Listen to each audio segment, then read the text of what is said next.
బైబిల్లోనండి ఒకని తల్లి వానిని ఆదరించినట్లు నేను వానిని ఆదరిస్తాను అంటాడు కదా. ఈ వచనం ఉంది. తల్లి ఆదరించినట్లుగా నేను మిమ్మల్ని ఆదరిస్తాను అంటే ఎవరిని ఆదరిస్తాడు దేవుడు? అందరిని ఆదరిస్తాడా? తెలీదు. అంటే ఎవరిని ఆదరిస్తాడో తెలీదు. ఇది పక్కన పెట్టుకోండి. బైబిల్లో మనం చదువుతున్నప్పుడు అడుగుడి మీకు ఇయ్యబడును అని ఉంటుంది. అడుగుడి మీకు ఇయ్యబడును అనగానే ఏం అడగాలి?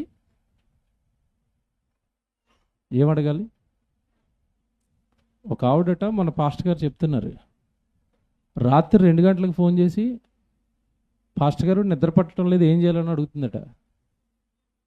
నాకెందుకమ్మా ఫోన్ చేసావంటే అంటుందట, అదేటండి మత్తయి సువార్తలో ఉంది కదా, అడుగుడి మీకు ఇయ్యబడును, నా కోసం నిద్ర అడగండి దేవుడిని అంటుందట. మీకు అర్థమైందా?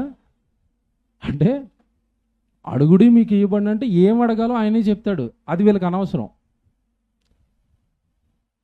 ఆదరణ, తల్లి ఒకరిని ఆదరించినట్లుగా నేను మిమ్మల్ని ఆదరిస్తానంటే ఎవరిని ఆదరిస్తానన్నాడు ఆయన రాస్తాడు బైబిల్లో. అది వీళ్ళకి అనవసరం. అలాగే నా యందు విశ్వాసం ఉంచితే, ఇగో నా మాటలు నమ్మితే, హ్యాపీ ఈస్టర్, హ్యాపీ. నాకు మనకి గుర్తుండవు కదండి పండగలు, ఎక్కడ మనకి రోజు చచ్చిపోతుంటే సువార్తలు తిరిగి కాళ్ళు అరిగిపోయి నిద్ర రాక, హ్యాపీ ఈస్టర్ ఒకటి తర్వాత హ్యాపీ ఈస్టర్. అందరికీ చెప్పలేక ఇలాగ అంటున్నాను, నేను ఓపిక లేదు. రాత్రి 2 గంటల వరకు మేదిపట్నంలో ఉన్నాం. రాత్రి సెమినార్ అయ్యి పొద్దున్నే లేచి మళ్ళీ అక్కడికి వెళ్ళాను, మళ్ళీ మేదిపట్నం వెళ్ళి, ఇంకెక్కడ ఈస్టర్ చెప్పండి. అంటే క్రీస్తు పునరుత్థానం పండగ అయిందా? పండగ. ఆయన చనిపోయింది నీకోసం, ఆయన బాధలు పడింది నీకు, మళ్ళీ తిరిగి లేచింది నీకోసం. నువ్వు తిరిగి లేస్తే ఆయనకు ఆనందం తప్ప, ఆయన తిరిగి లేచాడు అని ఆయనకి శుభాకాంక్షలు చెప్పినంత మాత్రానికి ఆయన ఆనందం కాదు. ఎవరు తిరిగి లేస్తారు? మీకు విషయం చెప్పనా? పునరుత్థానం అన్న పదం ఒక్కటే క్రైస్తవులకి తెలుసు. పునరుత్థానాల్లో 2 పునరుత్థానాలు ఉంటాయి. ఇంకా కొంచెం మీకు ఇంకా బాగా అర్థం కావడానికి, క్రైస్తవులకి సువార్త అన్న ఒక పదమే తెలుసు, కానీ బైబిల్లో 2 సువార్తలు ఉంటాయి. ఒకటి దేవుడు చెప్పిన సువార్త అయితే, రెండవది అపవాది ప్రవేశపెట్టిన భిన్నమైన సువార్త అంటాడు గలతీ పత్రిక 1:6లో. అంటే సువార్త ఉంటుంది, భిన్నమైన సువార్త ఉంటుంది. జాగ్రత్తగా వినాలి ఇవన్నీ. అలాగే మనకి మరణాలు 2 ఉంటాయి. ఒకటి శరీరానికి వచ్చే మరణం, 2 ఆత్మకు వచ్చిన మరణాలు 2 ఉన్నాయి. అలాగే పునరుత్థానాలు కూడా 2 ఉన్నాయి. 2 పునరుత్థానాలు ఏంటి అనుకుంటున్నారా? మీకు తెలిసింది ఏంటంటే 2 పునరుత్థానాలు అంటే మీ మైండ్ అక్కడికి వెళ్ళి కూర్చుంటుందంటే, మొదటి పునరుత్థానం బాప్తిస్మం, రెండో పునరుత్థానం చనిపోయిన తర్వాత తిరిగి లేటం. అది అనుకుంటున్నారా? అబ్బే, ఇంకో ట్విస్ట్ ఉంది ఇక్కడ. జాగ్రత్తగా వినండి. యేసుక్రీస్తుల వారు 2వ రాకడలో దేవుడి కొరకు బ్రతికి సమాధుల్లోకి వెళ్ళిపోయిన వాళ్ళే బ్రతుకుతారా? సమాధుల్లోంచి బయటకు వస్తారా? సమాధుల్లో నుంచి అందరూ బయటకు వస్తారా? బాగా ఆలోచించండి. మనకి చాలా కాలం క్రితం బోధ ఏం చెప్పారంటే, నువ్వు ప్రభు కోసం చనిపోయి విశ్వసించి బాప్తిసం తీసుకుని చచ్చిపోతే సమాధిలో ఉంటావు, యేసు రాగానే సమాధిలో నుంచి నువ్వు బయటకు వస్తావు అన్నాడు. పక్కనే మందు తాగేసి పడుకున్నాడు ఒకడు, అటు రాడా? వ్యభిచారం చేసి చచ్చిపోయాడు ఒకడు, అటు రాడా? టెర్రరిస్ట్గా మారిపోయి చాలామంది చంపేసి పడుకున్నాడు, అటు రాడా? నేను లేపుకెళ్ళిపోయి ఆడిని అక్కడ వదిలేస్తాడా? ఎవరిని? పాపాలు చేసి చచ్చిన వాళ్ళను దేవుడు ప్రకృతిలో వదిలేస్తాడా? వదలడు. యోహాను సువార్త, బైబిల్ తీయండి. యోహాను సువార్త 5వ అధ్యాయం 28. యోహాను సువార్త 5వ అధ్యాయం ఏమండి 28 చదువుతున్నారు. దీనికి ఆశ్చర్యపడకండి, ఒక కాలం వస్తుంది, ఆ కాలమున అది అండర్లైన్ చూసుకోండి అక్కడ. సమాధులలో అందరూ అంటే సమాధుల్లో ఉన్న వాళ్ళు అందరూ యేసుప్రభుని నమ్మి విశ్వసించిన భక్తులా? మీరు ఆలోచించండి. తప్పులు చేసి నేరాలు చేసి పాపాలు చేసి సమాధులకు వెళ్ళిపోయిన వాళ్ళు ఉన్నారు. మొన్న ఈ మధ్యకాలంలో ఇంటర్ రిజల్ట్స్ వస్తే పాస్ అవనేమోనన్న భయంతో సమాధికి వెళ్ళిపోయినోడు ఉన్నాడు. వార్త నేను చూసి ఎవడన్నా ఫెయిల్ అయిపోతే చచ్చిపోతాడండి, పర్లేదు. ఫెయిల్ అయిపోతానేమోనన్న భయంతో చచ్చిపోయాడట. ఇదేటండి ఇది? రేపు రిజల్ట్స్ అనగా ఈరోజు ఊరేసుకున్నాడు. భయం అట. ఎంతటి చిత్ర విచిత్రమైన వార్త వింటున్నామంటే, మన మధ్యకాలంలో ఇంకొకడండి యవనస్తుడు 22-23 సంవత్సరాలట కుర్రోడికి పచ్చకామెరలో వ్యాధి వచ్చింది. ఆ వ్యాధి కొంచెం బాధ పెడుతుంది, పథ్యం చేయాలి, ఏది పడితే తినకూడదు, తింటే రోగం పెరిగిపోయి చచ్చిపోతారు. వీడిని నోరు కాచుకోరంటే అవి ఇవి తినేసాడు, చికెన్ బిర్యానీలు అవి. ఆ వ్యాధి కొంచెం ఎక్కువైపోయింది, హాస్పిటల్లో పడేశారు. కొంచెం బాగా పెయిన్ ఎక్కువైపోయింది. ఆ బాధ తట్టుకోలేకండి, ఇదిగో నాకు వచ్చిన పచ్చకామెరలో వ్యాధి బాధను తట్టుకోలేక నేను చచ్చిపోతున్నానని చెప్పి ఆత్మహత్య చేసుకుని చచ్చిపోయాడు. అంటే పరీక్ష పాస్ అవ్వకపోతే చచ్చిపోతాడట, చిన్న రోగం వస్తే చచ్చిపోతాడట. ఏమంటే దేవుడిచ్చిన జీవితాన్ని, అందమైన జీవితాన్ని, దేవుడు కలలు కన్న జీవితాన్ని, దేవుడు జగత్తు పునాది వేయబడక మునుపు ప్రేమతో ఇచ్చిన జీవితాన్ని పనికిరాని లోక సంబంధమైన చిన్న చిన్న వాటి కోసం ముగించేసుకుని సమాధుల తోటకి వెళ్ళిపోతే, ఆ సమాధుల తోటలో వాడిని వదిలేయాలా దేవుడు? వదులుతానంటున్నాడా? ఎంత బాగా రాశాడంటే, సమాధులలో ఉన్నవారు అందరూ ఆయన శబ్దము విని. ఏంటి శబ్దం? బోర శబ్దం. వస్తున్నాడు యేసుక్రీస్తు సౌండ్ రాగానే సమాధుల నుంచి బయటకు వస్తాడట. ఎలా సెట్ చేశాడు చూసారు దేవుడు? సమాధుల్లోంచి బయటికి ఎలా వస్తాడంటే భూమి గెంటేస్తుంది. ఇప్పటి వరకు పడుకున్నావు కదరా, పదా మీ జడ్జి గారు వస్తున్నారు, ఆయన దగ్గరికి పదా అని భూమి తన ఏమంటే సమాధుల్లో ఉన్నవాడిని బయటికి లేపేస్తుంది. సముద్రంలో పడి చచ్చిపోయిన ఉంటారు కదా, సముద్రం తమ మృతులను బయటకు అప్పగించి వెళ్ళిపోను యేసుప్రభు దగ్గరికి అని పంపేస్తుంది. సమాధులలో ఉన్నవారు అందరూ ఆయన శబ్దము విని. ఇప్పుడు ఈ సమాధుల్లో ఉన్న వాళ్ళలోనట ఇద్దరున్నారట. ఒకళ్ళు ఎవరట? మేలు చేసిన వారు. మేలు చేసిన వారు అంటే అర్థం ఏంటి? మేలు అంటే అర్థం ఏంటి? మేలు అనగానే ఏమన్నా మీరు ఏమనుకుంటున్నారో, ఏదో అన్నం పెడితే మేలు, బట్టలు ఇస్తే మేలు అని అనుకుంటున్నారేమో. అవి మేలే, శరీర సంబంధమైన చిన్న చిన్న మేలులు అవి. అసలైన మేలు ఏంటంటే వాక్యం అందించటం, సువార్త అందించటం, దేవుళ్ళో ఒక వ్యక్తిని నిలబెట్టడానికి నువ్వు 4 మంచి మాటలు చెప్పటం, దేవుళ్ళో ఒక వ్యక్తిని నిలబెట్టడానికి నీ వలనైన సహాయం వాడిని చేసి ప్రభులో నిలబడు అని ప్రభులోను మార్గాన్ని చూపించడానికి నువ్వు పడే కష్టం అంటే చూశారు, అది మేలండి. నిజంగా చెప్తున్నానండి, ఒక వ్యక్తిని దేవుళ్ళో నిలబెట్టడం చాలా కష్టం అండి. ఎంత కష్టమో నాకు తెలుసు. అది ఎన్ని రకాలుగా మాట్లాడాలో, ఎన్ని ప్రశ్నలకు సమాధానాలు చెప్పాలో నాకు తెలుసు. ఒక వ్యక్తిని దేవుళ్ళో నిలబెట్టడం. కానీ ఒక వ్యక్తి దేవుళ్ళో ఉంటున్నప్పుడు అతను దేవుడి మీద ఉన్న విశ్వాసాన్ని తొలగించడానికి, బలహీనమైన మాటలు చెప్పడానికి 2 నిమిషాలు చాలు, పడిపోతాడు అతను భక్తిలోంచి, విశ్వాసంలోంచి. కానీ నిలబెట్టడం చాలా కష్టం. బిల్డింగ్ కట్టడం కష్టం, కూల్చడం 2 బాంబులు పెడితే 2 నిమిషాలు కూలిపోద్ది. కట్టడం చాలా కష్టం. అలాగే మనుషుల్లో విశ్వాసాన్ని కట్టడం కష్టం. దేవుడి మీద విశ్వాసాన్ని పాడు చేయటం చాలా సులభం. దేవుని పిల్లలారా, మేలు చేయువారు అంటే దేవుడి పక్షాన భూమి మీద నిలబడి కొద్దిమందినైనా దేవుళ్ళో నిలబెట్టాలి, పరలోకానికి నడిపించాలి అని దేవుడి పక్షాన కష్టపడుతూ ఉంటారు చూశారు. వాళ్ళు సమాజానికి మేలు చేసిన వారు, ఒక రకంగా పుట్టించిన తండ్రికి కూడా మేలు చేశారు. అలా మేలు చేసిన వాళ్ళకేమో, మేలు చేసిన వాళ్ళట జీవ పునరుత్థానం అన్నాడు చూడండి. మేలు చేసిన వాళ్ళు జీవ పునరుత్థానం. నెక్స్ట్, కీడు చేసిన వాళ్ళు తీర్పు పునరుత్థానం. చూసారా, 2 పునరుత్థానాలు కనపడ్డాయి చూసారా? జీవ పునరుత్థానం, తీర్పు పునరుత్థానం. ఈ 2 ఉన్నాయి. మేలు చేసిన వాడు జీవ పునరుత్థానంలోనికి, జీవానికి, పరలోకానికి వెళ్ళిపోతాడట. కీడు చేసిన వాళ్ళు అంటే దేవుడికి అన్యాయం చేసిన వాళ్ళు, జీవితాన్ని దేవుడికి ఇవ్వని వాళ్ళు, దేవుడి కొరకు బ్రతకని వాళ్ళు, దేహాన్ని దేవునికి వాడని వాళ్ళు, కాలాన్ని దేవునికి వాడని వాళ్ళు, జీవితంలో దేవుడిచ్చిన స్థితిని దేవుడి కొరకు వాడక, దేవుడి కొరకు బ్రతకక, సొంత ఇష్టాలతో లోకాన్ని అనుభవిస్తూ జీవితాన్ని అంతా కూడా ఈ లోక సంబంధమైన ఆశలతో ముగించిన వాళ్ళు కీడు చేశారు, దేవునికి కీడు చేశారు. వీళ్ళు ఆల్రెడీ తీర్పు జరిగిపోయిందట, తీర్పు అయిపోయిందట. ఎప్పుడైపోద్ది తీర్పు అంటే, మీరు బైబిల్ చదువుతున్నప్పుడు ఒక మాట ఉంటుంది, ఇప్పుడు లోకమునకు తీర్పు జరుగుతుందా జరుగుతుందా? ఇక్కడ చేపట్టండి. ఏంటి తీర్పు పునరుత్థానం అంటే, మీరు ఇది యోహాను సువార్తలో 12వ అధ్యాయం అనుకుంటాను రండి, 12వ అధ్యాయానికి రండి, 31.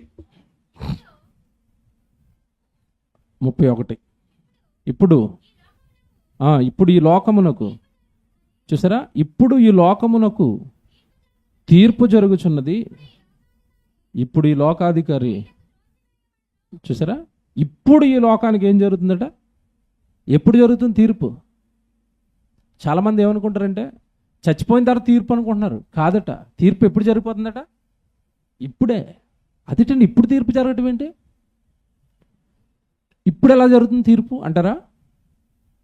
ఒక ప్రసంగం మీకు వినపడింది అనుకోండి, ఆ ప్రసంగాన్ని మీరు స్వీకరించి ఆ దేవుడు చెప్పిన ఆ వాక్యాలలో దానికి సరిపడా భక్తి మీలో లేకపోతే, లేదా ఆ వాక్యానికి క్వైట్ ఆపోజిట్గా మీ జీవితం ఉంటే, దాన్ని మీరు సరి చేసుకున్నారనుకోండి, నమ్మి బాప్తీసం పొందినవాడు రక్షించబడతాడు, నమ్మని వానికి శిక్ష విధించబడుతుంది. అంటే అర్థం ఏంటంటే, వాక్యాన్ని ఎవరైతే నమ్మటం లేదో, దేవుడు ఇలా రాయించాడు మీరు ఎలా బ్రతకాలి అన్న వాక్యాన్ని ఎవరైతే నమ్మటం లేదో, ఆ నమ్మని వాళ్ళు ఆటోమేటిక్గా ఎక్కడికి వెళ్ళిపోతారట? శిక్షలోనికి. అది మళ్ళీ అక్కడ జ్ఞాపకం చేస్తున్నారు. ఆల్రెడీ మీకు తీర్పు అయిపోయింది కదా, భూమి మీద బ్రతుకుండగా ఆల్రెడీ మీ ఆత్మ వెళ్ళి పాతాళంలో కాలిపోతుంది కదా, మీ శరీరం కూడా దాంతో కలవాలి. మీరు తీర్పు పునరుత్థానంలోకి వెళ్ళిపోవాలి. మేలు చేసిన వాళ్ళు మాత్రం ఎక్కడికి వెళ్ళిపోవాలంటున్నాడు? జీవ పునరుత్థానంలోనికి వెళ్ళిపోవాలి. మీకు అర్థమైందా? చచ్చిపోయిన వాళ్ళు అందరూ రావాలి. క్రీస్తు న్యాయపీఠం ఎదుట మంచోడు, చెడ్డోడు, మేలు చేసినోడు, కీడు చేసినోడు, పాపాలు చేసినోడు, నేరాలు చేసినోడు, దేవుడి కొరకు కార్యాలు చేసినవాడు, దేవుడి కొరకు బ్రతికినవాడు, నీతిగా, న్యాయంగా, పరిశుద్ధంగా తన జీవితాన్ని కాపాడుకున్నవాడు, పాపాలు చేసి చచ్చిపోయినవాడు, అందరూనండి A to Z అందరూ నిలబడాలి. కొరింథీయులకు రాసిన 2వ పత్రిక. ఎక్కడ నిలబడాలి? ఎక్కడ నిలబెడతాడు? కొరింథీయులకు రాసిన 2వ పత్రిక 5వ అధ్యాయం 10వ వచనం చూడండి. కొరింథీయులకు రాసిన 2వ పత్రిక 5వ అధ్యాయం 10వ వచనం. ఎందుకనగా తాను జరిగించిన క్రియల చొప్పున అవి మంచివైనను సరే, చెడ్డవైనను సరే, చూసారా, దేహముతో జరిగించిన వాటి ఫలము అన్నాడు. ఉందా? ఇప్పుడు దేహముతో జరిగించిన వాటి ఫలము అంటే, దేహంతో మంచి పనులు చేశారట, దేహముతో చెడ్డ పనులు చేశారట. జాగ్రత్తగా వినాలి. ఇక్కడ పెద్ద ట్విస్ట్ ఉంది. దేహంతో మంచి పనులు చేసినోడు దేవుని ఎదుట నిలబడి ఫలం తీసుకోవాలట. ఏంట ఫలం? నీ దేహాన్ని భూమి మీద ఉండగా నా సేవకు ఇచ్చావు గనక, నా కొరకు బ్రతికావు గనక అక్షయ శరీరంగా మారుస్తున్నాను, వెళ్ళిపో పరలోకానికి అంటాడు. అంతేనా? మంచి పనులు చేసినందుకు దేహానికి వచ్చే మంచి ఫలం అది. Very good. నెక్స్ట్ అక్కడ ఇంకోటి ఉంది చూడండి. అవి మంచివైనను సరే, చెడ్డవి చేసినోడు, చెడ్డ పనులు చేసినోడు దాని ఫలం పొందాలట. చెడ్డ పనులు చేసినోడు దాని ఫలం పొందాలట. మళ్ళీ చెప్తున్నాను, చెడ్డ పనులు చేసినోడు దాని ఫలం పొందాలి. చెడుకు ఫలం ఏంటి చెప్పండి? చెడుకు ఫలం ఏంటి? శిక్ష. మంచికి ఫలం నిత్య జీవం. మంచి పనులు చేసినోడు నిలబడ్డాడట, చెడ్డ పనులు చేసినోడు నిలబడ్డాడట. అంటే ఒక రకంగా మీకు అర్థమయ్యే భాషలో చెప్పాలంటే, అక్కడ దేవుని ఎదుట మంచోళ్ళు నిలబడ్డారు, చెడ్డలో నిలబడ్డారు. ఏమండో మాట అడిగినా, లోకంలో మనం యేసుప్రభుని నిలబెట్టినప్పుడు ఆ రోజు యేసుప్రభుని అందరూ మంచోడు అన్నారా, కొంతమంది చెడ్డోడు అన్నారా? అన్నారు. జాగ్రత్తగా వినాలి. ఇప్పుడు బరబ్బాని నిలబెట్టి మీకు యేసుప్రభు కావాలా, బరబ్బా కావాలంటే వాళ్ళు ఎవరిని అడిగారు? అంటే బరబ్బాని ఇష్టపడే వాళ్ళు కూడా ఉంటారు. మీరు జాగ్రత్తగా వినాలి. నేను ఇది ఎందుకు చెప్తున్నానంటే, లోకానికి మంచోడు చెడ్డోడుగా కనపడతాడు, చెడ్డోడు మంచోడుగా కనపడతాడు. ఈ అవకాశం ఉంది. ఎవరు చెడ్డో ఎవరు మంచో మనకి తెలియదు. చెడ్డోళ్ళు మంచోళ్ళుగా, మంచోళ్ళు చెడ్డోళ్ళుగా కనపడే అవకాశం ఉంటుంది. కానీ దేవుని దగ్గర నిలబడినప్పుడు, జాగ్రత్తగా ఉండి, దేవుని దగ్గర నిలబడినప్పుడు ఇతను మంచోడు, ఇతను చెడ్డోడు, అని దేవుడు దేనిని బట్టి కొలతేస్తాడు? దేనిని బట్టి చెప్పండి. కొలమానం ఏంటో తెలుసా? స్కేల్ ఏంటో తెలుసా? దేవుడికి చెడ్డోడు మంచోడు అనడానికి దేవుడి స్కేల్ ఏంటి? కొలత దేంతో కొలుస్తాడు? వాక్యంతో కొలుస్తాడు. మనం దేంతో కొలుస్తాం? మనల్ని బాగా పలకరించడానికి ఉన్నాడు మంచోడు, కొంచెం అలాగ ఉన్నాడు, ఆడు మంచోడు కాదు. చూసారా, మనకి ఫేవర్గా ఉంటే మంచోడు, మనల్ని కొంచెం ఏదైనా అపోజ్ చేశారు అనుకోండి చెడ్డోడు. మన కొలతలు ఇవి. ఈ కొలతలు దేవుడు వేయడు తెలుసా? చాలామందికి చెప్తాను నేను, ఈ కొలతలు దేవుడి దగ్గర పనిచేయవు. నీ కొలత అసలే పనిచేయదు. దేవుడి స్కేల్ కొలమానం వాక్యం. నేను వాక్యంలో ఇది చెప్పాను, నువ్వు చేసావా, దట్స్ ఇట్, అంతే. వాక్యమే కొలత. అంచెదినమున నా మాట మీకు తీర్పు తీర్చును ఉందా బైబిల్లో? ఇక్కడే. మీరు ఇక్కడికి వచ్చారా? ఎక్కడ? ఇందాక వచ్చారు కదా యోహాను సువార్త. అంటే కొలత ఏంటంటే దేవుడికి దేంతో తీర్పు తీరుస్తాడు, ఎలా తీరుస్తాడు, ఆయన స్కేల్ ఏంటంటే అక్కడికి వచ్చేయండి 12వ అధ్యాయానికి. ఇందాక మీరు చదువుకున్నారు కదా యోహాను సువార్త 12వ అధ్యాయము 48 అనుకుంటాను, చూడండి. 48 యోహాను సువార్త 12వ అధ్యాయం 48. నన్ను నిరాకరించి నా మాటలు అంగీకరింపని వానికి తీర్పు తీర్చువాడు ఒకడు కలడు. నేను చెప్పిన మాటయే, అండర్లైన్ చేసుకోండి, అది నేను చెప్పిన మాటయే అంత్యదినమున. అది ఇప్పుడు దేవుడు వేసే స్కేల్ అని చెప్పండి. నా మాట నా వాక్యం చేసావా? వాక్యంలో నేను రాయించింది చేసావా, జరిగించావా? అదే స్కేలు. నా మాట నీకేం చేస్తుంది? తీర్పు తీరుస్తుంది. ఇప్పుడు కోర్టులో జడ్జి గారు తీర్పు తీర్చాలనుకోండి, ఆయనకి ఏం కావాలి? సాక్ష్యాలు కావాలి. ఆ సాక్ష్యాల్లో దొంగలు ఉంటారా? ఉంటారు. దొంగ సాక్ష్యం చెప్తే మంచోడు చెడ్డోడైపోతాడు, చెడ్డోడు మంచోడైపోతాడు. దేవుడి దగ్గర ఇవేమైనా నడుస్తాయా? ఆయనకి సెపరేట్గా ఒక టీము, నువ్వు మంచోడివా కాదని లెక్కలు కట్టడానికి. ఏంటి టీము? ఓ పక్క వాక్యం చెప్తాడు, ఆ వాక్య ప్రకారం నువ్వు బ్రతుకుతున్నావు లేదో సీసీ కెమెరాలు పెట్టి వీడియోలు చేస్తూ ఉంటాడు. అంతే కదా దేవుడు? మీ మీద నేను సాక్ష్యాలు సిద్ధం చేస్తున్నాను. యేసుప్రభువు వారు చెప్పారు, నాయనా మీరు సువార్త ప్రకటించడానికి వెళ్ళండి, సువార్త ప్రకటించండి. ఎవడైనా వద్దన్నాడు అనుకోండి, ఏం చేయమన్నాడు? వాళ్ళ దగ్గర మీ పాదాలు ధూళి ఒకసారి దులిపేసి వచ్చేయండి అన్నాడు. ఎందుకు ప్రభు అంటే నెక్స్ట్ టైం ఆ ధూళే వాడికి తీర్పు అన్నాడు, అంతే. అంటే సీసీ కెమెరా ఏంటి చెప్పండి ఇప్పుడు వాడికి? ధూళి, దుమ్ము కూడా కెమెరాగా పనిచేస్తుందా? పనిచేస్తుంది. నువ్వు వద్దన్నావు కదరా, దేవుడి మాటలు నిరాకరించావు కదా, దేవుడి వాక్యం వద్దన్నావు కదా, దేవుడి మాటలు వద్దన్నావు కదా, పో నరకానికి వెళ్ళిపో. నన్ను నిరాకరించిన వాడు, చూసారా, నా మాట నిరాకరించిన వాడు తీర్పు తీర్చేస్తాడు, దేవుడు తీరుస్తాడు. నాకు ఆ సంబంధం తీర్పు తీర్చేవాడు ఒకడు కలడు అంటే నా తండ్రి తీర్పు తీరుస్తాడు. అంతేదేనన్న ఆయన నా మాటను కొలమానంగా పెట్టి మీకు ఏం చేస్తాడు? తీర్పు తీరుస్తాడు. తండ్రి ఉన్నాడు, మర్చిపోకూడదు. న్యాయ నిర్ణేతగా దేవుడు తండ్రిని పెడుతున్నాడు, ఆయనే తీర్పు తీరుస్తాడు. మీరందరూ నా సింహాసనం ఎదుట నిలబడతారు. అప్పుడు తండ్రి నాకు చెప్పిన మాటల ప్రకారం నేను మీకు ఏం చేస్తాను? తీర్పు తీరుస్తాను. అక్కడికి రండి, కొరింథీ పత్రిక 5వ అధ్యాయానికి. 2 కొరింథీ 5వ అధ్యాయం. కొరింథీయులకు రాసిన 2వ పత్రిక 5వ అధ్యాయం. మీరు చదువుకున్న 10వ వచనం మళ్ళీ చదువుతాను చూడండి. దేహముతో జరిగించినవి అవి మంచివైనను సరే చెడ్డవైనను సరే, దేహముతో జరిగించిన వాటి ఫలము ప్రతివాడు పొందాలి. అంటే అర్థం ఏంటి? ఇప్పుడు నేను దేహంతో పాపం చేశాను అనుకోండి, దాని ఫలం నేను పొందాలట. అంటే భూమి మీద మనం ఏ తప్పు చేసినా ఆ తప్పుకు శిక్ష అనుభవించడానికి సిద్ధపడాలి. That's it. అదే చెప్తున్నాడు అక్కడ. నువ్వు దేహంతో ఈ పాపం చేసేసానంటావు కదా, చేసిన పాపానికి దేహము శిక్ష అనుభవించడానికి రెడీ అవుతుంది. పాపాలు ఎలాంటివంటేనండి, క్రెడిట్ కార్డు లాంటివి. క్రెడిట్ కార్డు తెలుసా మీకు? క్రెడిట్ కార్డు గీకుతున్నప్పుడు ఎలా ఉంటుంది? ఏమన్నా బాధగా ఉంటుందా? ఏమన్నా పెయిన్ ఉంటుందా? క్రెడిట్ కార్డు స్పైప్ చేస్తుంటే ఎలా ఉంటుంది? ఓ షాపింగ్ మాల్కి వెళ్తే అది కావాలి ఇది కావాలి, ఏముందంటే పెద్ద కష్టం ఏం లేదు, అలా గీకటమే కదా. గీకితే బిల్లు అయిపోతే డ్రైవని బిల్లు వస్తుంది. 40,000 గీకేసావు అంతే. కరెక్ట్గా 40 రోజులు టైం ఇస్తాడు. 41వ రోజు నాకు తెలియదు, 45వ రోజు బిల్లు వస్తుంది. బిల్లు రాగానే గుండె ఇక్కడ జారి వద్దే, ఏమిటి ఇన్ని అప్పులు చేసేసానా, కరెక్ట్గా ఈఎంఐ పెడితే ఈఎంఐ, లేదంటే 45 డేస్కి ఇచ్చేస్తానంటే 45 డేస్కి ఆ డబ్బులు వేస్తూ ఉండాలి. ఖర్చు పెట్టినప్పుడు వచ్చిన ఆనందం తీరుస్తున్నప్పుడు ఎలాగుంటుంది? జీతం అంతా దానికి వెళ్ళిపోతుంటే బాధ బాధ, అమ్మ బాబో ఎందుకు గీకనప్పుడు, ఎందుకు కొన్నా నా షూలు, ఎందుకు కొన్నా నా బట్టలు, ఎందుకు ఇంకొకటి మధ్యలో తల తాకట్టు పెట్టి ఆడికి గీసి ఆడికిచ్చాను, ఆడి దొంగోడు ఎత్తేసాడు, అయిపోయి ఎత్తేసాడు. ఇలా చాలామంది బాధలు పడతారండి. పాపాలు కూడా ఇలాంటివే. భూమి మీద మనం పాపం చేస్తున్నప్పుడు మనకి ఏమనిపించదండి, హాయిగా ఉంటుంది. కానీ దేవుడు అంటున్నాడు, దేహముతో జరిగించిన వాటి ఫలము అంటే దేవుడిచ్చిన నోరు, చక్కగా వాక్యం చెప్పరా అన్నాడు, నా మాటలు మాట్లాడరా అన్నాడు. దీంతో నేను ఇలా సిగరెట్ అలా గాల్లో కొద్ది రింగులు వేస్తూ ఒక్కొక్కడు ఉంటాడండి, అసలు ఏటో తెలియదండి, ఆ రింగులు గాల్లో కొదులుతూ ఈడేదో ఐపీఎల్లో ఆడుతున్న ఫీల్లో ఉంటాడు. రింగులుగా గాల్లో కొదులుతావా, పొగ నీ నోట్లో పొగ వేసేస్తాను రెడీగా ఉండి అంటున్నాడు.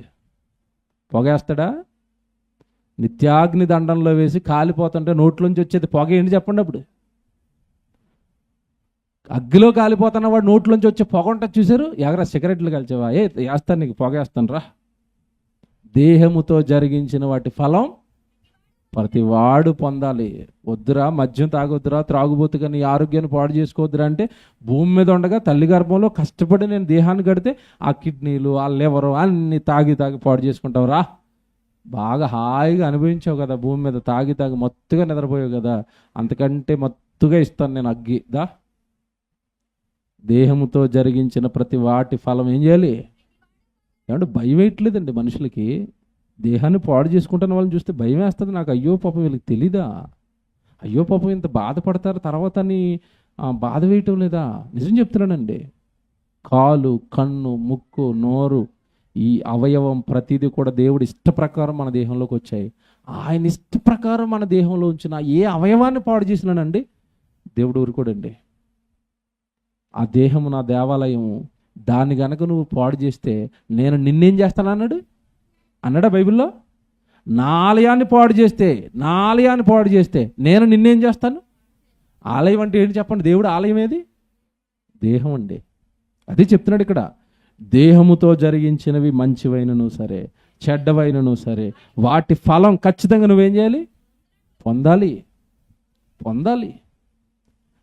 నిన్న మొన్న వార్తలు మీరు చూస్తున్నారో లేదో, సిగ్గుపడిపోయానండి నేను. ఢిల్లీ హైకోర్టు అనుకుంటాను, హైకోర్టు అయితే ఎగ్జాక్ట్గా గుర్తులేదు, భర్త భార్య మీద కేసు పెట్టాడు. ఏమని కేసు పెట్టాడంటే, నా భార్య అక్రమ సంబంధం పెట్టుకుంది, నన్ను బాధ పెడుతుంది, కొంచెం నాకు న్యాయం చేయడానికి కోర్టుకి ఎక్కితే కోర్టు అంటుంది వాళ్ళిద్దరు ఇష్టపూర్వకంగా చేసుకున్నా నీకేం బాధ, నేనేం తీర్పు తీర్చినా ఆవిడ చేస్తున్నది రైట్ అని తీర్పిచ్చింది. అసలు ఇలాంటి చూస్తున్నప్పుడు కోర్టులేట్ ఎలాగైపోతాయి అనిపిస్తుందండి. అక్రమ సంబంధం రైటా? భర్తను బాధ పెట్టొచ్చా? అలాగా భర్తను అలా గాలి వదిలేయచ్చా? భర్తకు లోబడరా? వాళ్ళ దేహాలు భర్తకి ఇవ్వరా? చూసారా? దాన్ని కూడా రైటే, ఆవిడకి ఇష్టం, వాళ్ళిద్దరికి ఇష్టం చేసుకున్నారు, నీకేంటి అదట మానవ హక్కు అట. ఇటు శరీరాలను మరొకరికి ఇవ్వటం, పాడు చేసుకోవటం, వ్యభిచారం చేయటం మానవ హక్కు. ఈ సొసైటీ ఎటుపోతుందో అర్థం కావట్లేదండి. ఇప్పుడు ఈ దేహాలు దేవుడు దేహం, దేవుడు చక్కగా భార్య భర్తలుగా ఇద్దరిని జతపరిచాడు. ఈ రెండు దేహాలు కలిసి ఉండాలి. ఇప్పుడు ఆ రెండు దేహాలు కలిసి ఉంటే కోర్టులు ఏమంటున్నాయి, బయట ఉన్న చట్టాలు ఏమంటున్నాయి? రైటే కానీ అని అంటున్నారు. కానీ ఆ చట్టం ఊరుకుంటుందా? ఈ రెండు దేహాలని ఆ దైవం వదులుతుందా? దైవ చట్టం వదిలిపెడుతుందా? మీరు చెప్పండి. దేహాలు ఇదే, నేను సొసైటీని ఆలోచిస్తున్నప్పుడు ఈ వచనమే గుర్తొస్తుందండి. దేహముతో జరిగించినవి మంచివైనను సరే చెడ్డవైనను సరే వాటి ఫలం ఖచ్చితంగా నువ్వేం చేయాలి? అనుభవించాలి. ఇప్పుడు ఓ మాట అడుగుతాను నేను, క్రీస్తు న్యాయపీఠం ఎదుట రెండవ రాకడలో తీర్పు దినాన్న ఆయన ముందు ఎవరెవరు నిలబడ్డారు? మంచోళ్ళు, చెడ్డోళ్ళు, అందరూ ఒకే చోట ఉన్నారా? అందరూ ఒకే చోట ఉన్నారా? ఒకే చోట ఉన్నారు. కానీ రెండు గ్రూపులు చేశాడు. కొంతమంది లెఫ్ట్, కొంతమంది ఏమో రైట్. ఈ కుడివైపున ఉన్న వాళ్ళనేమో ఆశీర్వదింపబడిన వారులారా, నీతిమంతులారా అన్నాడు. ఎడం వైపు ఉన్న వాళ్ళనేమో శపింపబడిన వారులారా అన్నాడు.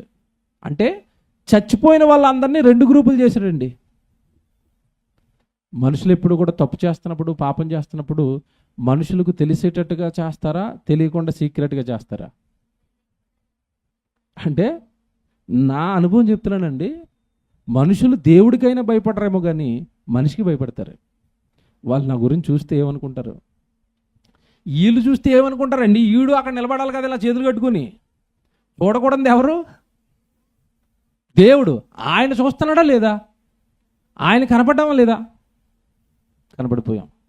నేను చాలాసార్లు చెప్తాను, పిల్లి పాలు తాగుతున్నప్పుడు అండి కళ్ళు మూసేసుకుంటుందట. సైకలాజికల్గా అది ఏం ఫీల్ అవుతుందంటే, నేను కళ్ళు మూసేసాను కనుక దేవుడు, మనుషులు ఎవరు నన్ను చూడట్లేదు. ఎవడో వానర్ వచ్చి నడ్డి మీద వేసేంత వరకు తెలియదు దానికి నన్ను వానర్ చూసేదాన్ని. అలాగే మనిషి పాపం చేస్తున్నప్పుడు నన్ను ఎవడో చూడకుండా చూసుకుంటే చాలు. దేవుడు చూస్తే ఏం కాదు, ఏం కాదా? అసలు ఆయనే చూడకూడదు, ఆయనే చూశాడు. చెడ్డోళ్ళని మంచోళ్ళని క్రీస్తుని న్యాయపీఠం ఎదుట నిలబెట్టి వీళ్ళ జీవితకాలం అంతా పాపం చేశారని పబ్లిక్గా అందరి ముందు పాపాలు ఓపెన్ చేస్తున్నాడు. మళ్ళీ చెప్తున్నాను, మనల్ని పబ్లిక్లో ఒక మాట అంటే మనం తట్టుకుంటామండి? మన చెడ్డ పనులు బయట పెడితే మనం తట్టుకుంటామా? తట్టుకోం. కానీ క్రీస్తు న్యాయపీఠం ఎదుట ఎలా ఉంటుందంటే, వీడు నరహంతకుడు, వీళ్ళ వ్యభిచారి, వీళ్ళ దొంగలు, వీళ్ళ పాపాలు చేశారు అని మన చిట్ట మొత్తం ప్రజలందరి ముందు బయట పెడతాడు. ఒక్కసారి ఆ సీన్ ఊహించుకుంటేనే భయం వేస్తుందండి పాపం చేయడానికి. ఎదురుగ్గా దేవుడు, మొత్తం కోట్ల మంది ప్రజలు, వీడు ఇలాంటి పాపాలు చేశాడు, ఇలాంటి పాపాలు చేశాడు అని మన చిట్ట అందరూ ప్రజలందరి ముందు ఓపెన్ అవుతుంటే ఎంతటి భయంకరమైన సీన్ అండి అది. పునరుత్థానం అనగానే అందరూ ఏమనుకున్నారంటే, వీళ్ళు ఎవరు చక్కగా దేవుడి కొరకు బ్రతికిన వాళ్ళు తిరిగి లేస్తారు, వాళ్ళు పరలోకానికి వెళ్ళిపోతారు అనుకున్నారు. అంతేకాదు, పాపులను ఎండగట్టేస్తున్నాడు అందరి ముందు. పాపులను అందరూ నిలబెడుతున్నాడు. వీళ్ళు నా కొరకు బ్రతకలేదు, నా కొరకు ఏ కార్యాలు చేయలేదు. మత్తయి సువార్త ఆ సందర్భం మీకు తెలుసు కదా. మత్తయి సువార్త 25:33 చూడండి ఒకసారి. మత్తయి సువార్త 25:31 చదువుదామే. 31 అండి, 31. మత్తయి సువార్త 25:31. తన మహిమతో మనుష్య కుమారుడు ఆయనతో కూడా సమస్త దూతలు వచ్చినప్పుడు ఆయన తన మహిమ గల సింహాసనం మీద ఆసీనుడయ్యుండును. అప్పుడు సమస్త జనములు ఆయన ఎదుట పోగు చేయబడుదురు. ఇక్కడ కూడా సేమ్ అదే పదం చూసారా? అందరూనట, ఆదాము మొదలుకొని నేటి వరకు చచ్చిపోయిన వాళ్ళు అందరూ కూడా క్రీస్తుని న్యాయపీఠం ఎదుట నిలబడాలి. అటు చెడ్డోడైనా మంచోడైనా చేతులు కట్టుకుని నిలబడక తప్పదు. రైట్. ఇప్పుడు ఈ నిలబడిన వాళ్ళల్లో జాగ్రత్తగా ఉండండి. ఈ నిలబడిన వాళ్ళల్లో యేసు ప్రభుకి ముళ్ళ కిరీటం పెట్టిన వాళ్ళు నిలబడతారా? యేసు ప్రభు చేతుల్లో మేకులేసిన వాళ్ళు, పక్కలో బల్లి పొట్టు పొడిచినోడు, సిలువ మీదకి వెళ్ళకమని కొరడాలతో కొట్టినోడు నిలబడతాడు. ఇప్పుడు వాడు నిలబడినప్పుడు యేసు ప్రభు అక్కడ తీర్పులు తీరుస్తూ ఉంటే సింహాసనం మీద, ఆయన పొడిచినోడు పరిస్థితి ఏంటో చెప్పాలా? ఎలా ఉంటుంది?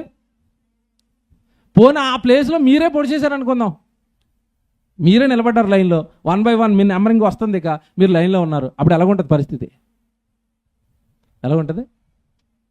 ఆ పొడిచినోడికి ఉంటుందండి ముచ్చేమటలు అనమాట. ఇంక అయిపోయిందిరా జీవితం, ఇంక అయిపోయిందిరా, ఆయన చేతుల్లో పడిపోతామరా అని నెంబర్ వస్తుంటే వెనక్కి ముందుకు జరుగుతూ ఉంటాడు. ఇక మీకు ఒకసారి చెప్పాను, మన పేర్లతో పిలుచుకుంటాం, దేవుడు దేంతో పిలుస్తాడో తెలుసా? నెంబర్. ఆదాము నెంబర్ 1, అవ్వ నెంబర్ 2, కయీన్ నెంబర్ 3, హేబెల్ నెంబర్ 4, హనోకు నెంబర్ 6 5 ఉంటుంది, నోవహు గారి నెంబర్. ఇలాగ 1 by 1 నెంబర్, పలానా నెంబర్ అనగానే పేర్లు మనం పెట్టుకున్నాం. దేవుడేమో నెంబర్ వేసి వదిలేశాడు. నీ నెంబర్ ఇన్ని లక్షల, ఇన్ని కోట్ల, ఈ నెంబర్ పోరా లోకానికి అన్నాడు. అంతే. ఈ నెంబర్ల మీద పుస్తకాలు రాస్తున్నాడు. నువ్వు చేసిన క్రియలన్నీ గ్రంథంలో రాసుకుంటున్నాడు. అవన్నీ ఎదుట పెట్టి భూమి మీద ఉన్న మనుషులు చేసిన క్రియలను బట్టి పునరుత్థానాన్ని సిద్ధం చేస్తున్నాడు. మళ్ళీ చెప్తున్నానే, నీ పునరుత్థానం అనేది నీ క్రియలపైన ఆధారపడి ఉంటుంది. మంచి పనులు చేసావా, జీవ పునరుత్థానం. చెడ్డ పనులు చేసావా, తీర్పు పునరుత్థానం. సో పునరుత్థానం ఉందని తెలుసు అందరికీ, కానీ యేసుక్రీస్తుల వారు ఎవరికి జీవ పునరుత్థానం ఇస్తాడు, ఎవరికి పరలోకం ఇస్తాడు అని తెలియదు పాపం. శుభాకాంక్షలు చెప్పుకుంటూ ఉండిపోయారు. పొద్దునుంచి ఫోన్ అండి అవే ఓపెన్ చేయట్లేదు నేను. ఒక పక్క చచ్చిపోయి తిరిగి లేచిన యేసుప్రభు బొమ్మ వేయటం, ఆ పక్కన హ్యాపీ ఈస్టర్ అని రాసుకోవటం, మరికొంతమంది అయితే పక్కన ఆల్బమ్ వేసుకోవటం, కింద హ్యాపీ ఈస్టర్. ఎన్ని ఉన్నాయండి ఫోన్ నిండా. హ్యాపీ ఈస్టర్ చెప్పావు, నిజంగా నీకు హ్యాపీగా పునరుత్థానం వస్తుందా? ఇలా పోస్టల్ సంవత్సరానికి ఒకసారి పెట్టుకుంటూ తిరుగుతున్నావా పని ఏం చేయకుండా? ఇప్పుడు నేను మార్నింగ్ వెళ్ళినప్పుడు అండి, ఆ సంఘంలోనట వాళ్ళు 30 మందో 40 మందో ప్రతి ఆదివారం కూడుకుంటారట. పునరుత్థానం కదా అని ఫంక్షన్ హాల్ తీసుకుని పెట్టారు. ఓ ఫంక్షన్ హాల్ నిండా జనమే. నేను అన్నాను, వీళ్ళందరూ మీ సంఘానికి వచ్చేస్తారంటే, ఊరుకోండి అన్న, పండగకు వచ్చారు వీళ్ళందరూ అంటున్నాడు పాస్టర్ గారు. పండగని వచ్చారట, అది పండగని పట్టదని ఫంక్షన్ హాల్ తీసుకున్నారట. అదే ఆదివారం వీళ్ళందరూ వస్తారంటే, ఎక్కడ వస్తారన్న అంటే వీళ్ళంతా ఎవరు చెప్పండి? ఇప్పుడు పండగ భక్తులు, పునరుత్థానం దక్కని భక్తులు. పునరుత్థానం మెసేజ్ల వరకు, శుభాకాంక్షల వరకే. వాళ్ళకి పునరుత్థానం దక్కుతుందా? దక్కాలి అంటే, నేను మళ్ళీ చెప్తాను, దక్కాలి అంటే ఇప్పుడు చెప్తాడు ఇక్కడ మత్తయి 25లో ఏం చేస్తే దక్కుతుంది పునరుత్థానం అంటే 35లో అంటున్నాడు చూడండి. 35వ వచనం, నేను ఆకలి గొంటిని, మీరు నాకు భోజనం పెట్టిదిరి, దప్పిక గొంటిని, నాకు దాహం ఇచ్చితిరి, పరదేశినై ఉంటిని, నన్ను చేర్చుకుంటిరి, దిగంబరనై ఉంటిని, నాకు బట్టలు ఇచ్చితిరి, రోగినై ఉంటిని, నన్ను చూడవచ్చితిరి, చెరసాలలో ఉంటిని, నా యొద్దకు వచ్చితిరి అని చెప్పుచు అందుకు నీతిమంతులు, ప్రభువా, ఎప్పుడు నీవు ఆకలి కొని ఉండుట చూచి నీకు ఆహారం ఇచ్చితిమి, నీవు దప్పిక కొని ఉండుట చూచి ఎప్పుడు దాహం ఇచ్చితిమి, నీవు పరదేశివై ఉండుట చూచి నిన్ను ఎప్పుడు చేర్చుకుంటుమి, దిగంబరమై ఉండుట చూచి ఎప్పుడు బట్టలు ఇచ్చితిమి, ఎప్పుడు రోగవై ఉండుట చెరసాలలో ఉండుట నన్ను చూచి నీ వద్దకు వచ్చితిమని ఆయన అడిగెదరు. అందుకు రాజు, మిక్కిలి అల్పులైన ఈ నా సహోదరులలో ఒకడికైనా మీరు చేశారు గనుక. చూసారా? అంటే ఈ వచనం ప్రకారం మనం దేవుడి పక్షాన ఏదో ఒకటి చెయ్యాలట. ఆహారం ఇస్తారా? దాహం ఇస్తారా? ఏమంటే చెరసాల్లో ఉంటే కరుణిస్తారా? ఇవన్నీ కూడానండి ఒక పక్క భౌతికంగాను, ఒక పక్క ఆత్మీయంగాను మీరు ఆలోచిస్తే, నేను ఆకలిగా ఉంటేనే అంటే యేసుప్రభు ఆకలి అని చెప్పండి బైబిల్ ప్రకారం. యేసుప్రభు ఆకలి ఏంటి? బిర్యానీ తింటాడా మనకులాగా? మనం హైదరాబాద్ కదండి, మనకు ఫేమస్ ఏంటి చెప్పండి? నేను ఎక్కడికి వెళ్ళినా అడుగుతారు, అన్నయ్య మీ హైదరాబాద్లో బిర్యానీ బాగుంటుందట కదా. మనకి తిని స్మెల్ పడదు మనకి. ఎక్కడికైనా వెళ్తే మీ హైదరాబాద్ బిర్యానీ ఫేమస్ అట కదా. అవును ఫేమస్ బాబు, వచ్చే బాబు, నువ్వు 4 రోజులు తింటే నీకు వాసన వస్తుంది. లోకంలో ఏం తిన్నా ఏమండి, మనకి దొరికి తిని మనకు వాసన వచ్చి వాళ్ళకి ఏదో కింద ఉంటుంది. ఇది మీ బిర్యానీ సూపర్ అట్ కదా, ప్యారడైజ్ అంటారు. ఆడు పెట్టిన ప్యారడైజే, లోపలంతా కొంపే అని చెప్పాను నేను. ప్యారడైజ్ అంటే ఏంటి తెలుసండి? ఇటాడు బిర్యానీ తినడం పరదేశ పేరు చూడండి ఎలా పెట్టుకున్నాడు. మనం భూమి మీద ఏం తిన్నా మన ఆకలి తీరొచ్చు, కొద్ది కాలం చిరాకేస్తుందండి. కానీ యేసుప్రభు ఆకలి ఏంటో తెలుసా? సమరయ స్త్రీతో చెప్పాడు. సమరయ స్త్రీని మార్చేశాడు 4వ యోహాను సువార్తలో. ఈలోపు ఆకలేస్తుందని భోజనాలు తేడానికి వెళ్ళారు శిష్యులు. భోజనం పట్టుకుని వచ్చి అంటున్నారు, ప్రభువా భోజనాలు పట్టుకుని వచ్చాం, కొంచెం రండి భోజనం చేద్దరుగానంటే ఆయన అంటాడు, నా ఆకలి తీరిపోయింది, నా తండ్రి పని తుద ముట్టించటమే నాకు ఆహారం అయి ఉన్నది, అదే నా ఆహారం, అదే నా ఆకలి తీరుస్తుంది అన్నట్టు. అంటే ఆకలి తీర్చడం అంటే అర్థం ఏంటంటే, ఒక పాపిని మనం ఎప్పుడైతే రక్షిస్తామో అప్పుడు క్రీస్తు యొక్క ఆకలిని మనం తీర్చిన వాళ్ళం. అర్థమవుతుందా? నేను ఆకలి గుంటిని, మీరు నాకు ఆహారం పెట్టారంటే కనీసం ఒక్కల్ని ప్రభులోకి నడిపించారా? ఒక్కల్ని సంఘంలోకి నడిపించారా? మీ వలన ఒక్కరు బాప్తిజం తీసుకున్నారా? మీ వలన ఒక రక్షణ పొందుకున్నారా? పోనీ మీకు చెప్పడం రాకపోతే ఏమైనా సభలు పెట్టించారా? సువార్తలు చేయించారా? కార్యాలు చేయించారా?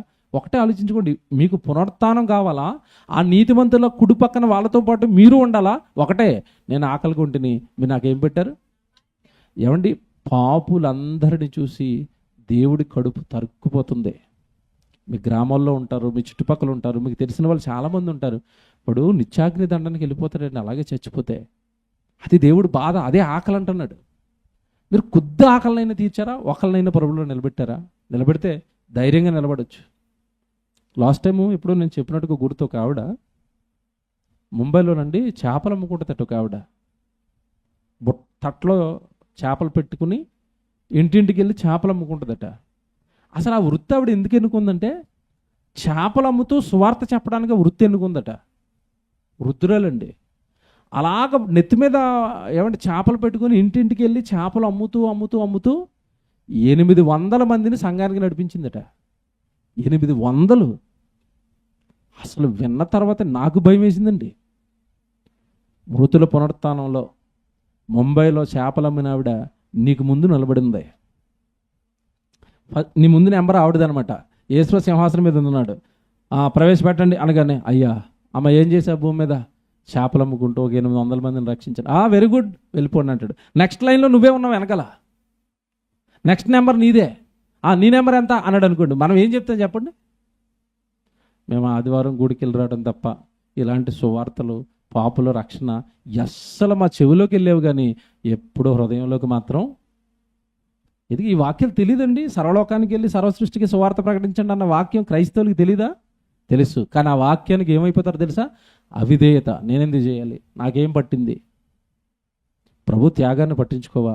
ఆయన చనిపోయింది నీ ఒక్కడి కొరకే కాదు, నీ చుట్టూ ఉన్న వారి కొరకు, నీకు తెలిసిన వారి కొరకు, నువ్వు రక్షించవలసిన వారి కొరకు. మళ్ళీ చెప్తున్నాను, నీ భుజాలపైన కొందరి భారం ఉంటుంది, నా భుజాలపైన కొందరి భారం ఉంటుంది. నేను వాళ్ళకి వాక్యం చెప్పాలి, ఈ భారం నా మీద ఉంది. నీ భుజాల మీద కొంతమంది, వాళ్ళ భుజాల మీద కొంతమంది. భూమి మీద పుట్టిన ప్రతి ఒక్కడి భుజాలపైన ఆత్మల భారం పెట్టి దేవుడి జన్మించాడు. ఆ పనిని నిర్వర్తిస్తేనే బహుమానంగా, జీతంగా దేవుడు ఏమిస్తాడు? పునరుత్థానం ఇస్తాడు. జీతం రావాలనుకోండి, ఆఫీస్లో కష్టపడి మనం ఏం చేయాలి? పని చేయకుండా జీతం ఇస్తారండి? పని చేయకుండా జీతం ఇస్తారా? ఎవరు? మరి ఏమి చేయకుండా దేవుడు పరలోకం ఇస్తాడా? నిత్యజీవం ఇస్తాడా? ఇది న్యాయమా? పోనీ అడగటమైన న్యాయం అండి, నాకు పరలోకం ఇయ్యని. మీకు చాలాసార్లు చెప్పాను, మేము ఎక్కడైనా ఆదరణ సభకు కానీ వాటికి కానీ వెళ్తే తాగి తాగి తాగి చచ్చిపోతాడండి. ఇప్పుడు అతను ఆదరణ సభ పెడతారు. ఆదరణ సభలో అన్నీ ఏం చెప్పాలి? ఆదరణ మాటలు చెప్పాలి. ఆదరణ మాటలు వచ్చిన పాస్టర్లో చాలామంది ఏమంటారంటే, ఈ బిడ్డ పరదేశకు చేరుకున్నాడు. ఎదుగు తాగినందుగా. ఈ బిడ్డకు పరలోకపు పిలుపు వచ్చింది. బాబు అక్కడ బార్ష పెట్టని పిలిచేటేడు దేవుడు పైన. నిజంగానండి, సేవ మీకు తెలియదండి. సేవ ఎన్నో రకాల కష్టాలతో, ఎన్నో రకాల బాధలతో సంఘం అనేది ముందుకు వెళుతూ ఉంటుంది. నువ్వేమైనా కాస్త సంఘం పైన, జరుగుతున్న పరిచర్య పైన మనసు పెడితే అక్కడ జరుగుతున్న అవసరతలు, అక్కరలు నీకు తెలుస్తాయి. అది తెలిసి నీకున్నది చిన్నదో, నీకున్నదాన్నే దేవుడు ఎప్పుడు అప్పులు చేయండు. నీకు చిన్నదాన్ని దేవుడి పని కొరకు వెచ్చిస్తావా? దేవుడి పని కొరకు చేస్తావా? దేవుడికి వస్తువులు కొంటావా? స్త్రీల సమాజం వాళ్ళు 300 పోగు చేస్తానండి. దానికి తోడు నేను కొన్ని డబ్బులు వేసి, ఇక్కడ ఉన్న చూసి లెఫ్ట్ సైడ్లో ఆ సౌండ్ బాక్సులు ఒక అన్నిస్తే సెకండ్ హ్యాండ్లో రిపేర్ చేయించాము. అవి నిజంగా ఇప్పుడు కంటూ సుమారుగా ఒక 10 సభల్లో ఆ బాక్సులు పెట్టాం మేము. మోగుతున్నాయి, అవి దేవుడి మాటలు వినిపిస్తున్నాయి. ఆ బాక్సులు ఎక్కడెక్కడైతే మోగుతున్నాయో, ఆ మోగుతున్న ప్రతి చోట ఫలం ఎవరికి వస్తే చెప్పండి? స్త్రీల సమాజం వాళ్ళదే. కొంతమంది మిక్సీలు కొంటారు, కొంతమంది కుక్కర్లు కొంటారు. ఈరోజు ఎవరో కొనుక్కొచ్చారు, వెనకాల వాటర్ బాటిల్ కొనుక్కొచ్చారు. మొన్న మధ్యకాలంలో ఒక కుటుంబం మీద కుక్కర్ కొనిచ్చారట. తమ్ముడోళ్ళు మనం కొంచెం చల్లగా ఉన్నామంటే ఇగో పెట్టిన కూలర్స్ కొంతమంది తమ్ముళ్ళు కొనుక్కొచ్చారు. ఇవన్నీ ఎందుకు చేస్తున్నారు అంటే, దేవుడి సంఘం అన్నీ ఉండాలి, దేవుడి సేవ. కొంతమంది వైర్లు కొంటూ ఉంటారు, సిస్టాలు కొంటారు. ఎవరికి తోచింది వాళ్ళు సంఘానికి, దేవుడికి కొనిస్తారండి. దేవుడికే కొనాలి, దేవుడికే చెయ్యాలి, దేవుడికే వాడాలి. సువార్తలకు తిరగడానికి కష్టమైపోతుందని మీకు అనౌన్స్ చేసాం. బండి కొంటున్నాం, డబ్బులు ఇవ్వండి అని. లెక్క పెడితేనండి 8,500 9,000 వచ్చింది. అవి కొంతమంది 500 అలా ఇచ్చారంతే. అవి జస్ట్ అండి బండికి సర్వీసింగ్ చేయించడానికి సరిపోయినాయి, రిపేర్ చేయించడానికి. బండి కొన్నది 1,50,000. 1,50,000 నా డబ్బులు ఇచ్చాను. బండి తిరుగుతుంది ఇప్పుడు సువార్తలో. ఇప్పుడు మనకి భోజనాలు వస్తున్నాయి. అంత సక్రమంగా జరుగుతుందంటే ఆ బండి ఉండటం వల్ల. ఇవన్నీ ఎందుకు? రూపాయి పోగేసి ఏదో ఒకటి పెద్దది, ఏదో ఒకటి కొనాలి. ఎందుకంటే సేవ జరగాలి అంటే, ప్రభువుకి మహిమ రావాలి అంటే కొన్ని అవసరతలు ఉంటాయి. అవసరతలు ఏమైనా గుర్తించి నువ్వు ఏమైనా చేయగలిగితే, ఆ రోజు యేసుక్రీస్తుల వారి ముందు నిలబడిన రోజు, ఇదిగో నీ సేవకు పలానా వస్తువు ఇచ్చాననో, పలానా సహాయం చేశాననో, పలానా చోట సభ పెట్టాననో, లేదా సేవకుడికి ఏదో చేశాననో, భోజనాలు పెట్టాననో, ఏదో ఒకటి చెప్పుకోవడానికి నీ పక్షాన్ని నీకు ఒక క్రియ ఉండాలి. వాటితోనే కౌంట్. నీకు నిత్యజీవం నిర్ణయించేది అవే. నీకు నిత్యజీవాన్ని, పరలోకాన్ని నిర్ణయించేవి అవే. డైరెక్ట్గా ఒక వచనం చూపిస్తాను, ఇది రాసుకోండి. రోమిలికి రాసిన పత్రిక 2వ అధ్యాయం 6వ వచనం 7వ వచనం రాసుకోండి.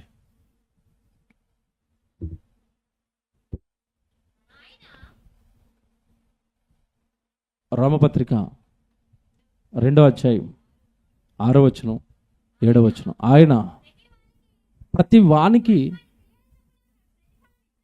ఇది అండర్లైన్ చేసుకోండి, ప్రతి వానికి వాని క్రియల చొప్పున ప్రతిఫలం. అంటే ఏమిస్తాడు ప్రతిఫలంగా దేవుడు? నువ్వు భూమి మీద పనిచేస్తే దేవుడిచ్చే ప్రతిఫలం ఏంటి? అక్కడే రాస్తున్నాడు, వాని క్రియల చొప్పున ప్రతిఫలం ఇస్తాడు అని. క్రియలు అనగానే నీ ఉద్యోగం అనుకుంటావేమో, నీ వ్యాపారం అనుకుంటావేమో, నీ సొంత పనులు అనుకుంటావేమోనని కాదమ్మా. క్రియలు అనగానే సత్క్రియలు. వెంటనే రాస్తాడు అక్కడ, వాని క్రియలు చొప్పున వానికి ప్రతిఫలం ఇత్తును, సత్క్రియను ఓపికగా చేయొచ్చు. చూసారా, సత్క్రియను ఎలా చేయాలట అంటే అర్థం ఏంటి? దేవుడు పని చేస్తేనండి వస్తాయండి హింసలు, బాధలు, కష్టాలు, కన్నీళ్ళు, మాటలు తట్టుకుని నిలబడి పని చేయడానికి.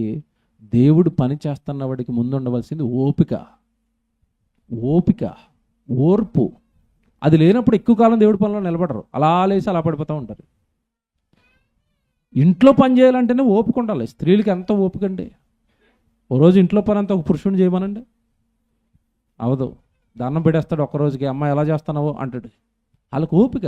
ఇంట్లో పనులు చేయటం కష్టమైన, భారమైన ఓపికతో ఆడపిల్లలు చేసుకుంటూ వెళ్తారు ఇంట్లో పని అంతా. ఓపిక. ఇప్పుడు ఈ పనికే ఓపిక ఉంటే ప్రభు పనికి దేవుడు పని చేస్తున్నప్పుడు మళ్ళా చెప్తున్నాడు ఓపిక ఉండాలి.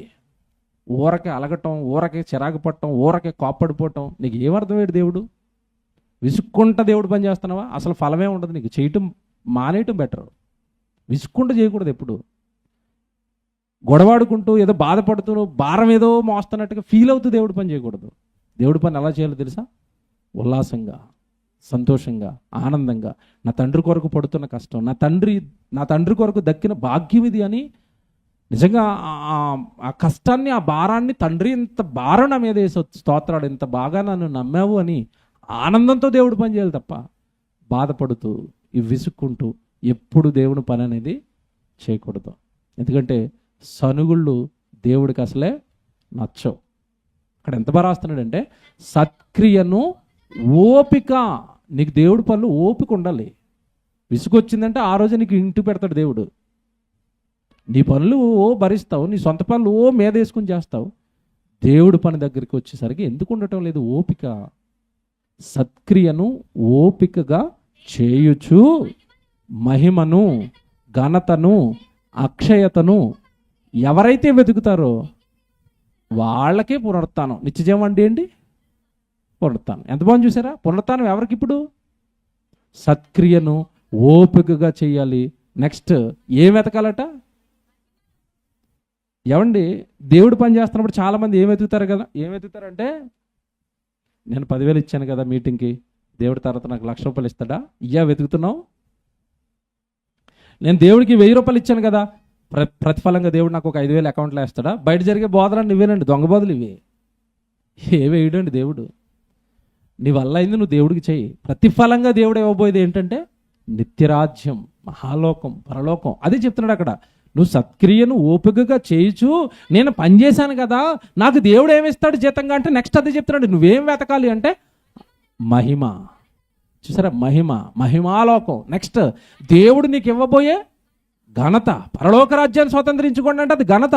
ఆ ఘనత. నెక్స్ట్ అక్షయత. అంటే ఈ శరీరం నిష్ప్రయోజనం, ఈ లోకం నిష్ప్రయోజనం, నా దగ్గర ఉన్న డబ్బు దేవుడికి పెట్టాను కదా, నిష్ప్రయోజనం అయిపోయిందే కదా దేవుడికి పెట్టాను, నిష్ప్రయమైపోయే దేహాన్నే కదా దేవుడు పనికి వాడేశానని మీరు నిష్ప్రయోజనం అయిపోయేది, క్షయమైపోయినది పెట్టి అక్షయత, ఆత్మకు చావు లేదు, దేవుడుండే ఆ మహాలోకం. ఒక్కసారి పరలోకానికి వెళ్ళావంటే నిత్యము ఆ లోకంలో దేవుడితో పాటు యుగయుగాలు ఉండిపోతావు.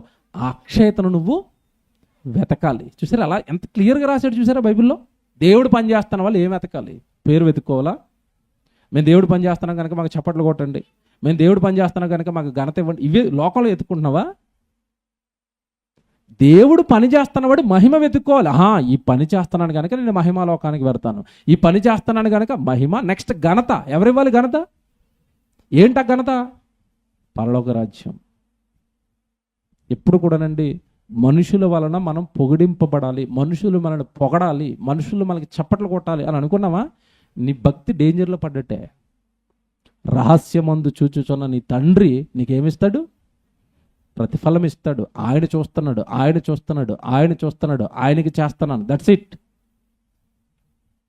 వాక్యాలు బాగా అర్థమైతేనే దేవుడి పనులు స్టాండర్డ్గా, గొప్పగా, చక్కగా, దేవుడికి మహిమకరంగా మనం పని చేయగలుగుతామండి. దేవుడు పని చేస్తున్నవాడికి ఉండవలసింది ఓపిక. మళ్ళీ చెప్తున్నాను, ఓపిక పోయిందా నిత్యరాజ్యానికి గండి పడుతున్నట్టే, పరలోక రాజ్యానికి గండి పడుతున్నట్టే. ఒకసారి చేసిన సెమినారు మళ్ళీ చేయాలి. ఏమండి అంతమానం సెమినార్లు ఏంటి, అస్తమాటు సభలు ఏంటి? చెయ్యాలి. మనం పుట్టింది దేనికోసం చెప్పండి? చేయడానికే కదా. ఈరోజు ఇంట్లో బట్టలు ఉతికాను, రోజు ఉతకమంటున్నారు ఏంటి అంటది ఆవిడ? రోజు ఉతకమంటారు బట్టలు, సంవత్సరానికి ఒకసారి ఉతుకుతాను అను. రోజు వంట చేయమంటున్నారు ఏంటి అంటవా? అనవు కదా. రోజు నీళ్లు పట్టమంటున్నారు ఏంటి అంటవా? రోజు స్నానం చేయమంటున్నారు ఏంటి అంటవా? అను. కంపు. నీ పనులైతే రోజు చేస్తావా?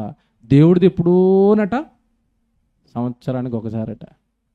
ఏమండి మనం ఇప్పుడు మేదిపట్నం సంఘానికి వెళ్తాను కదా, వాళ్ళ సంఘ సభ్యులండి, పాత సంఘ సభ్యులు అప్పుడప్పుడు తాసరపడతారట.